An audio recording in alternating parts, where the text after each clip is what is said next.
I posted a link.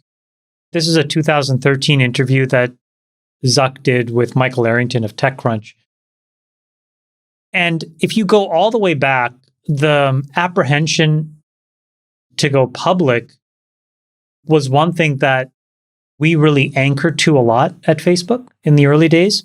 And at the time, I don't know if you guys remember, but there was these arcane laws around the number of shareholders that you could have. And I think the issue specifically was that after 500 shareholders, you have to publicly release your financials. And so we did all kinds of things to make sure we never hit the 500 cap. And we tried to push the IPO date as far out as possible because we thought that it would keep people more focused.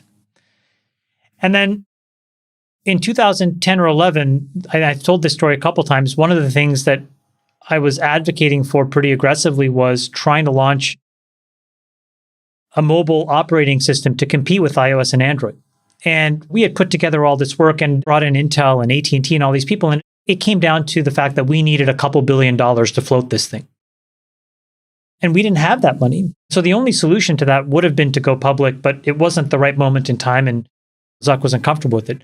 A year after going public, one of the things that he said publicly in this TechCrunch thing was, wow, I should have just gone public sooner. It wasn't nearly the bad thing that I thought it was going to be. And when you look subsequently at how much money they've spent in AR and VR, spending half a quarters of that cash could have given them the chance to disrupt Android and iOS in 2010 and 11, which in hindsight is obviously a no-brainer bet, right?